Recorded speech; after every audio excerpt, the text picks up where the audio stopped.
Well, the first time I met Sergey, he interviewed me, and we went into his office, which was kind of a windowless room like this, and he was lying on his back, I think on the floor because he had hurt his back. So he interviewed me entirely lying on the floor, which I thought was quite unique.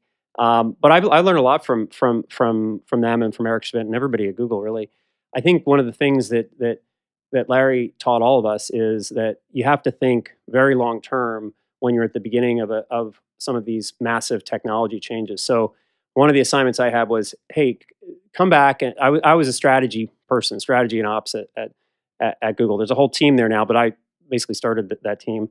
And one of the projects that we were asked to pursue is, hey, tell us what countries we need to be in. So what countries in the world should Google have a presence?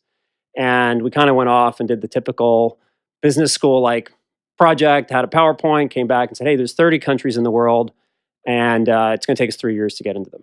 And I remember Larry saying, do you understand we get searches in 196 countries or from 196 countries today? Why don't you start with that number, cross off the countries that it's illegal to work in for US companies to have a presence in, and then come up back with a plan to get into all of those places. That's how he thought. And this was, 2004. And his point was, what we're doing is everybody in the world is going to need what we have built. Figure out a way to get into those countries and to learn from what's going on there so we can build a better product. Nigeria is very unique from Egypt. How are people using our product differently in Nigeria? What do we need to build for those countries? And he did something very unconventional. He said, look, I actually want people in the country, which is really actually hard. You have to deal with a bunch of legal issues. How do you pay them? How do you hire them? What do they do?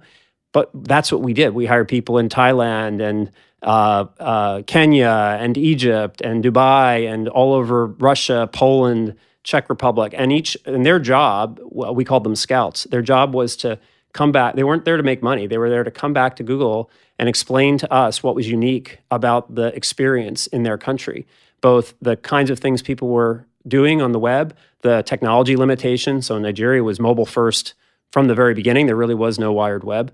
And to my knowledge, there still isn't much of one. And so we actually got lots of learning. Like in Russia, for example, the morphology of the language is radically different than English. And our search engine, since it was originally based in English, didn't do a good job with Russian. So we had to change our whole morphology to compete better in Russia. So you learn all these things only if you have someone in the country who's smart, technical, and can come back and also has that sort of innovative spirit and wants to be part of something big and understands how revolutionary the internet can be for their country. Imagine people in Poland. The fellow we hired, he told stories of being in his basement as a kid listening to Radio Free Europe. And now he's working at a company whose entire mission is to enable anybody to get access to any information. So for them, there's a real affiliation with the mission as well. And that in the long run, that's been hugely beneficial for the company. Some of the best people at Google came from those places. And Google makes money in all of those places as well today.